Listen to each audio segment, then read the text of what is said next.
The wind howled like a wounded beast through the Bitterroot Valley, driving needles of ice so thick you couldn't see the hand in front of your face. Nathaniel Guthrie was throwing another pine log onto the hearth when he heard it not a knock, but a desperate, failing scratch against his heavy oak door. Out here in the unforgiving Montana territory of 1878, a sound at your door in a midnight blizzard usually meant death had come to call. He unholstered his Colt, pulled back the heavy iron bolt, and the wind blasted the door open. There, collapsing onto his floorboards in a tangle of frostbitten limbs and frozen wool, was a woman clutching a bundled infant, with two half-dead children clinging to her skirts. Nathaniel Guthrie had not spoken to another human being in 8 months. He was a mountain man by trade and by temperament, a towering figure of a man with a thick, unruly beard streaked with early gray, and eyes the color of the slate-gray skies that dominated the high country. After the blood and smoke of the war back east, Nathaniel had walked away from civilization, seeking the absolute silence of the jagged Montana peaks. His cabin, built with his own 2 hands from felled timber and river stone, sat precariously on a ridge overlooking a vast, uninhabited valley. It was a fortress against the world. Until November of 1878, the blizzard had started 3 days prior, an unseasonal fury that buried the pines up to their lower branches and dropped the temperature to 30 below. When Nathaniel pulled the unconscious woman and her 3 children into his cabin, slamming the heavy door shut against the whiteout, his sanctuary was instantly shattered. He moved with the practiced urgency of a man who had seen death too many times to let it win without a fight. The woman was barely breathing, her lips tinged a terrifying shade of blue. The infant in her arms was terrifyingly still. The 2 older children, a boy who looked to be around 12 and a girl of perhaps 8, were awake but completely catatonic, their eyes glassy and vacant from profound hypothermia. Nathaniel first grabbed the infant, a little boy, maybe 4 years old, and stripped away the ice-caked blankets. He wrapped the child in a heavy bear pelt that had been warming near the fire.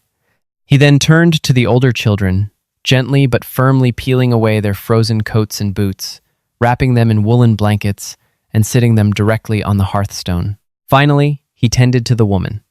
As he brushed the frost from her eyelashes and unbuttoned the stiff, frozen collar of her woolen coat, a silver locket tumbled out, catching the firelight. He wrapped her in his own bedroll and dragged her close to the radiating heat of the stone fireplace. He spent the next 3 hours melting snow in an iron pot, brewing a weak broth from dried venison, and forcing spoonfuls of the warm liquid between their chattering teeth. It wasn't until dawn, when the storm finally broke, leaving behind a blindingly white, silent world, that the woman opened her eyes. "My babies," she croaked, her voice like grinding stones. "They're alive," Nathaniel said softly, his deep voice rusty from disuse. He was sitting in a wooden rocker, whittling a piece of kindling, watching her carefully.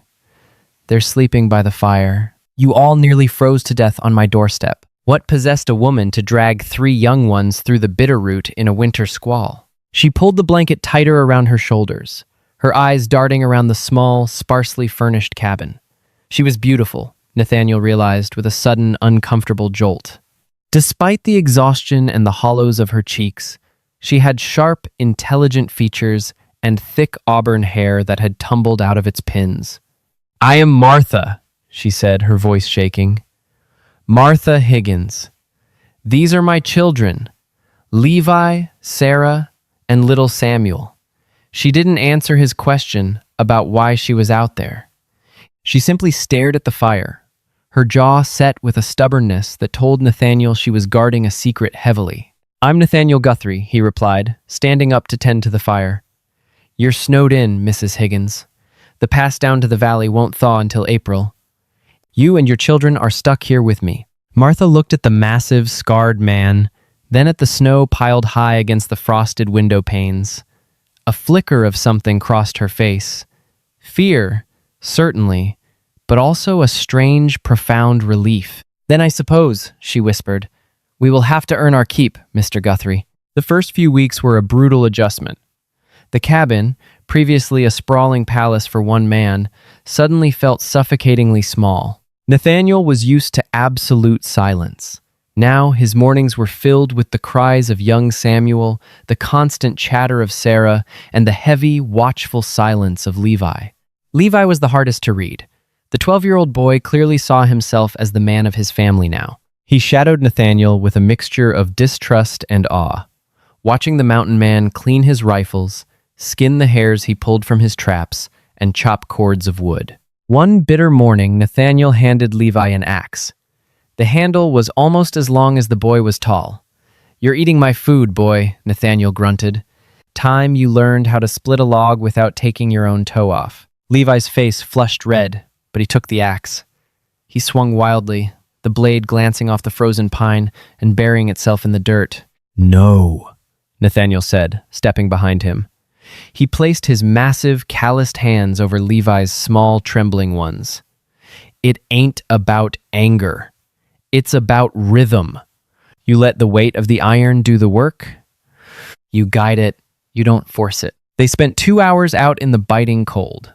When Levi finally split a log cleanly down the middle, a rare, genuine smile broke across the boy's face. Nathaniel felt a strange, unfamiliar warmth in his chest, a feeling he had long thought dead and buried in the ashes of his past. He looked up toward the cabin window and saw Martha watching them, her hand pressed against the glass.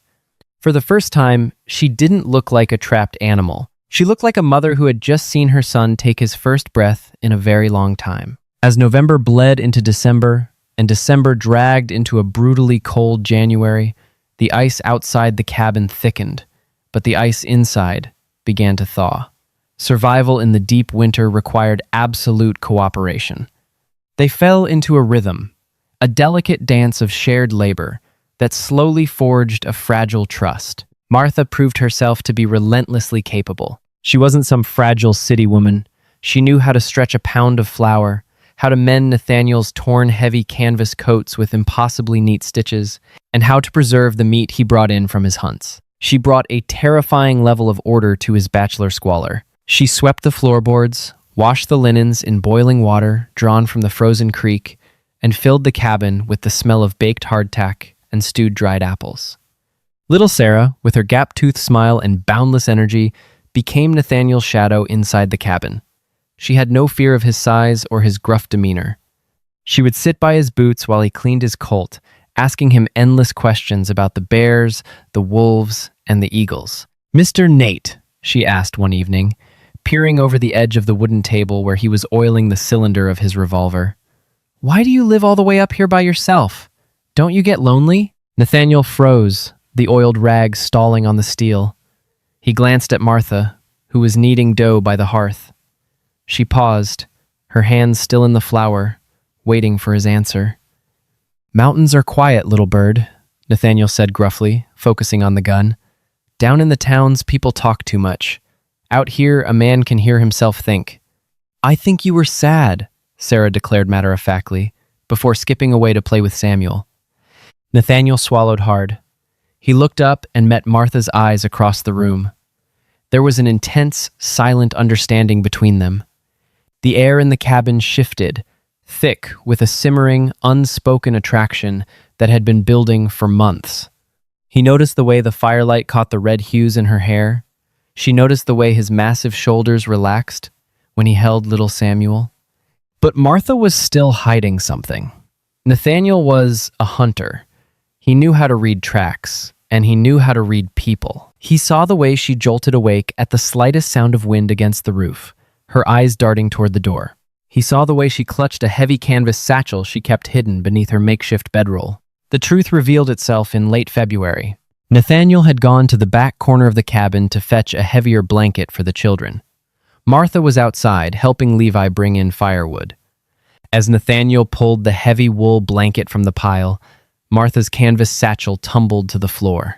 The leather clasp gave way, spilling its contents onto the pine boards. It wasn't women's trinkets or family heirlooms. It was a heavy, black leather-bound ledger, a stack of train tickets, and a crumpled piece of parchment that looked like a wanted poster. Nathaniel knelt, his brow furrowed, and picked up the paper. It wasn't a wanted poster for an outlaw. It was a private bounty notice, issued by the Rust Mining and Freight Company. Reward, $5,000. for the return of company property and the apprehension of Martha Higgins, wanted for grand larceny and corporate sabotage. Below the text was a chilling note scrawled in dark ink. Bring her alive. Kill whoever is with her. It was signed by Jebediah Rust. Nathaniel knew the name. Everyone in the territory knew the name. Jebediah Rust was a ruthless railroad baron and mine owner who controlled the southern passes with a private army of thugs and mercenaries. He bought sheriffs, burned out homesteaders, and hung men who refused to sell their claims. The cabin door creaked open, letting in a blast of frigid air. Martha stepped inside, her arms full of kindling. She saw Nathaniel kneeling on the floor, holding the bounty poster in one hand and the black ledger in the other. The firewood clattered to the floorboards. The color drained from her face, leaving her as pale as the snow outside. She didn't scream. She didn't run. She just closed her eyes, a single tear cutting a warm track down her freezing cheek. "I can explain," she whispered, her voice trembling. Nathaniel stood up slowly, his massive frame towering in the low-ceilinged room. He tossed the bounty poster onto the table. "You brought a $5,000 bounty into my home, Martha. You brought Jebediah Rust's men to my doorstep. You better start talking, and it better be the truth." Martha walked over to the table, her hands shaking as she touched the black ledger. "My husband, William. He was Rust's chief accountant," she began, her voice breaking. "William was a good man, Mr. Guthrie. A gentle man. But he was naive. He thought he was just keeping books for a mining outfit. But a year ago, he found the secondary books. This ledger." She tapped the black leather cover. "It details everything," she continued, her eyes flashing with a sudden fierce anger. "The bribes to the territorial governor, the deeds stolen from murdered ranchers, the exact amounts paid to assassins. William couldn't let it go. He was going to take it to a federal judge in Helena." "And Rust found out?" Nathaniel guessed, his voice softening just a fraction as the pieces fell into place. "They shot him in the street," Martha said, a sob finally tearing from her throat. "They called it a robbery gone wrong. But I knew. Before he died, William had hidden the ledger in our floorboards and told me to run. I took the children, I took the book, and we ran. We changed wagons 3 times. We rode a freight train in a cattle car. We were trying to make it across the mountains to Idaho, to disappear. But the storm caught us." She looked up at Nathaniel, her eyes pleading. "I didn't mean to drag you into this. I thought we would die in the snow. When the spring thaw comes, we will leave. I promise you, Nathaniel. We will be gone before Rust's men can track us here." Nathaniel looked at the woman standing before him. He thought of Levi, swinging the axe with newfound pride. He thought of Sarah, calling him Mr. Nate. He looked at the ledger, a book that meant certain death for anyone holding it. He walked slowly toward Martha, stopping just inches from her. He reached out, his calloused thumb gently wiping the tear from her cheek. "Out here, Martha," Nathaniel said, his voice a low, rumbling gravel. "The thaw doesn't just bring the wildflowers, it brings the wolves. You ain't leaving this cabin. Not in spring. Not ever. If Jebediah Rust wants this book, he's going to have to come up my mountain to get it." Spring arrived in the Bitterroot Valley, not with a gentle whisper, but with a violent roar. The ice on the high creeks cracked like rifle fire, sending torrents of freezing meltwater rushing down the mountainsides. The snow retreated, revealing patches of damp, dark earth and the pale green shoots of pine grass. For most, the spring thaw was a time of salvation and renewal. For the inhabitants of Nathaniel Guthrie's cabin, it was the ticking of a deadly clock. The pass was open. The dynamic in the cabin shifted entirely. The quiet domesticity of the winter months was replaced by a tense, militaristic preparation. Nathaniel, a man who had spent the last 5 years trying to forget the art of war, now found himself forced to remember it. He spent his days fortifying the homestead. He cut down heavy timber, creating a reinforced palisade along the southern approach to the ridge, the only path a horse could manage. He taught Levi how to load the Henry repeating rifle, his instructions sharp and devoid of patience. "You don't look at the barrel, boy," Nathaniel barked one afternoon, as Levi struggled to shove a brass cartridge into the loading tube. You keep your eyes on the tree line. Your hands need to know the gun better than they know your own face. Again, Martha watched them from the porch, her heart heavy with guilt. She saw the way Nathaniel's jaw was permanently clenched now, the way his eyes constantly scanned the horizon. She had brought a war to a man who had sought peace. One evening, after the children were asleep, she found him on the porch, a whetstone scraping rhythmically against the blade of a massive hunting knife. The moon was bright, casting long, skeletal shadows across the clearing. "I should go, Nathaniel," she said softly, stepping out into the cool night air. She wrapped a shawl tightly around her shoulders. "If I take the children and leave now, we can draw them away. They don't know you're involved. They don't know about this place." Nathaniel stopped sharpening the knife. He didn't look at her, keeping his eyes fixed on the dark tree line below. "Where would you go, Martha? The valley is a bottleneck. Rust's men will be watching the train depots, the stagecoach lines, every supply post between here and Helena. You'd be dead in 3 days, and those kids would be orphans. It's better than you dying for a family that isn't yours," she argued, stepping closer. The desperation in her voice was palpable. Nathaniel finally turned his head, his slate gray eyes locking onto hers. He stood up, towering over her, and for a moment, Martha felt a flash of intimidation. But then he reached out, his large hands gently grasping her upper arms. "I spent 4 years fighting in a war where I watched good men die for land that didn't care about them," Nathaniel said, his voice dropping to a fierce whisper. "After that, I came up here and decided I was done with the world. I was dead inside, Martha. A ghost haunting my own life." He pulled her slightly closer, the warmth radiating from his body in the cool night air. "Then you scratched at my door. You and Levi and Sarah and Samuel. You brought the noise back. You brought the light back. You say, you aren't my family. Maybe not by blood, but by God. You are mine to protect now. I will bury every man, Jebediah. Rust sends up that mountain before I let them touch a hair on your head." Martha's breath hitched. She looked into his eyes and saw the raw, terrifying honesty there. She leaned forward, resting her forehead against his chest. Nathaniel hesitated for a fraction of a second before wrapping his arms around her, burying his face in her auburn hair. It was a silent vow, sealed in the darkness of the Montana wilderness. The reality of that vow was tested 3 days later. It was mid-morning. Nathaniel was chopping wood near the rear of the cabin, the rhythmic thwack of the axe echoing off the granite cliffs. Suddenly, the blue jays in the lower pines went completely silent. Nathaniel stopped, mid-swing. He lowered the axe, his senses suddenly hyper-alert. He listened past the rushing water of the creek. There it was, the faint, unmistakable sound of a horse's hoof striking loose shale on the lower switchback. "Levi!" Nathaniel hissed, tossing the axe aside and drawing his revolver. The boy poked his head out the cabin door. "Get your mother and the little ones. Get in the root cellar. Now, do not come out until I open that door." Levi saw the look in Nathaniel's eyes and didn't argue. He vanished inside. Nathaniel moved with the terrifying speed and silence of a mountain lion. He slipped into the tree line, circling wide to flank the southern approach. He crouched behind a massive, fallen spruce, checking the cylinder of his Colt. A lone rider emerged from the timber.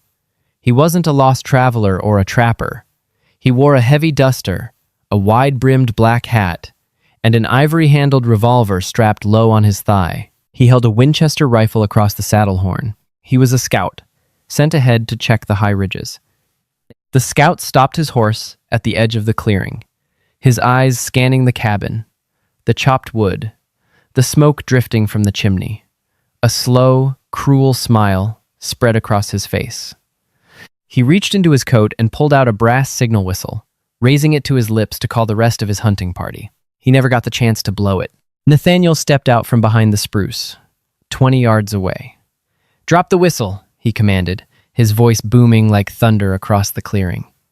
The scout flinched, startled, but his instincts were honed by years of violence. Instead of dropping the whistle, he dropped the Winchester, his hand flashing down toward the ivory-handled revolver at his hip. He was fast, but he wasn't fighting a gunfighter. He was fighting a man defending his home. Nathaniel didn't bother to aim down the sights. He fired by instinct, the heavy boom of the Colt shattering the mountain silence. The bullet caught the scout square in the chest, lifting him backward out of the saddle. He hit the dirt with a heavy thud, his horse rearing and bolting back down the trail in a panic. Nathaniel kept his gun raised, scanning the trees, waiting for return fire. Minutes passed. Only the wind rustled the pine needles. The scout had been alone for now. Nathaniel walked slowly over to the dead man. He kicked the ivory-handled revolver out of the dirt, picking it up. He searched the man's pockets, finding exactly what he expected: a thick wad of cash and a folded copy of Martha's bounty poster. He dragged the body into the thick brush, out of sight from the cabin, and covered the blood in the dirt with fresh pine needles. His heart was pounding a slow, heavy rhythm in his chest. The first drop of blood had been spilled. The isolation of the mountain was broken forever. When Nathaniel returned to the cabin, he unbolted the heavy trapdoor to the root cellar. Martha emerged first, her face pale, her eyes searching his for the truth. "Are you hurt?" she asked frantically, her hands hovering over his chest, checking for wounds. "No," Nathaniel said quietly. He looked at Levi, who was standing at the bottom of the stairs, clutching the Henry rifle tightly. "It was just one, a scout. He won't be reporting back." Martha slumped against him, a shuddering breath escaping her lips. "They know we're here now," Nathaniel said, looking over her head at the jagged peaks surrounding them. His horse ran back down the trail. When he doesn't return by nightfall, the rest of the posse will start climbing. He turned to look at the small, frightened family standing in the dim light of the cabin. The time for hiding was over. "Get the heavy shutters bolted," Nathaniel ordered, his voice cold and resolute. "Fill every bucket we have with water. Levi, bring the ammunition boxes up from the cellar." Martha grabbed his arm, her eyes wide with terror but shining with a fierce protective fire. "How many do you think there will be, Nathaniel?" "Doesn't matter," he replied, sliding fresh cartridges into his revolver, the metallic click-clack echoing in the tense silence. "This is our mountain, and we are going to make them bleed for every inch of it." Dusk fell over the Bitterroot like a heavy, suffocating blanket. The sky turned the color of a bruised plum, and the temperature plummeted, freezing the muddy tracks left by the dead scout's horse. Inside the cabin, the only light came from the glowing embers in the hearth. Lighting a lantern would have painted a target on every window. Nathaniel stood by the reinforced front window, peering through a narrow slit in the heavy oak shutters. His breathing was slow and measured. Behind him, Martha huddled in the corner with Sarah and little Samuel, her arms wrapped tightly around them. Levi sat on a wooden crate near Nathaniel's boots, the Henry rifle resting across his trembling knees, a box of brass cartridges open beside him. "They're coming," Nathaniel whispered, the sound barely carrying over the wind. Through the trees, the faint glow of a bullseye lantern flickered, extinguished almost immediately as the men realized their mistake. But Nathaniel had seen enough. 9 men.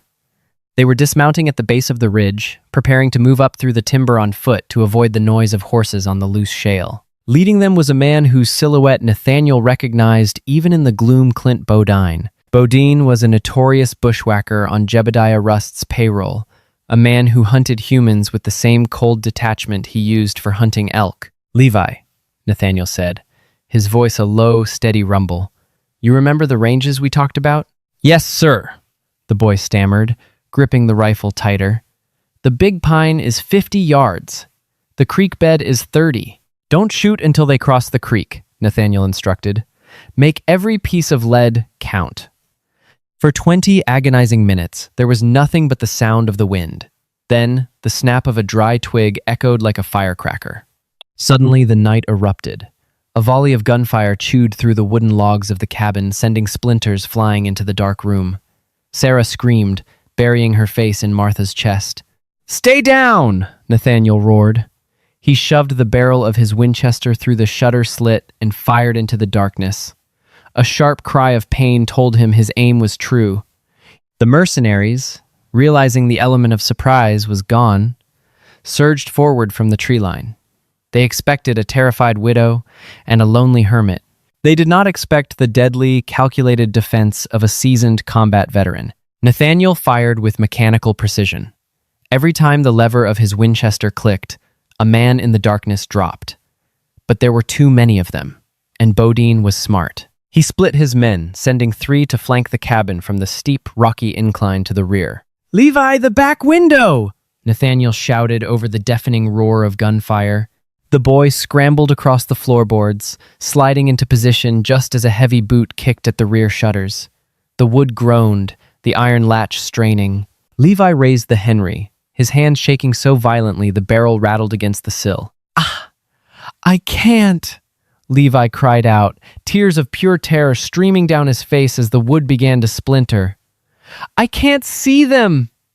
Martha didn't hesitate. She gently pushed Sarah and Samuel beneath the heavy cast-iron stove, grabbed the double-barreled scattergun leaning against the far wall, and crawled through the debris to her son's side. "Give me the rifle, Levi," she said, her voice eerily calm. She traded him the heavy shotgun for the repeater. "When the wood breaks, you aim the scattergun center and pull both triggers. Understand?" Before Levi could answer, the rear shutter gave way with a violent crack. A mercenary, a massive man with a scarred face, shoved his upper body through the opening, raising his revolver. Martha didn't blink.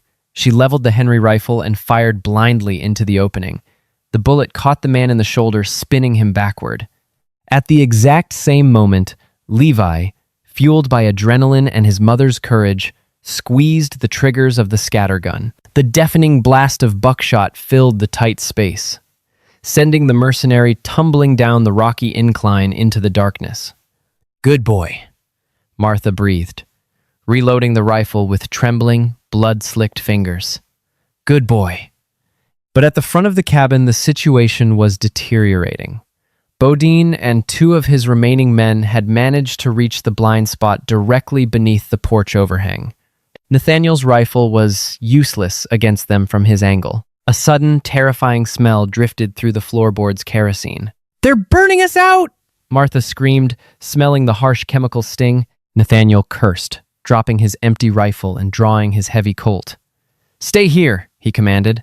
He unbolted the heavy front door, kicking it open with the full weight of his massive frame. Nathaniel burst onto the porch just as Bodine struck a lucifer match to throw onto the kerosene-soaked logs. The 2 men locked eyes in the pale moonlight.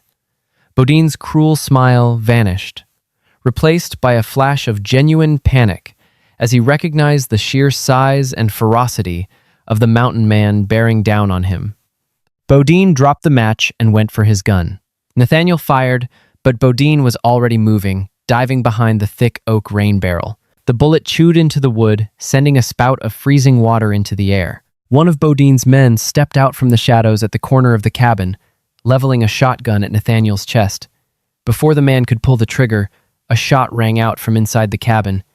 Martha, firing through the open doorway, took the man down with a perfect shot from the Henry. Distracted by the blast, Nathaniel didn't see Bodine lean out from behind the rain barrel until it was a fraction of a second too late. Bodine fired. Nathaniel felt a searing, white-hot pain tear through his left side, just below his ribs.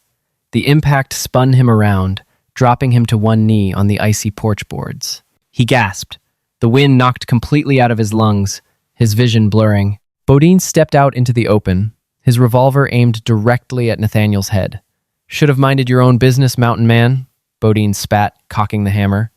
Suddenly, a small, terrifying war cry pierced the night.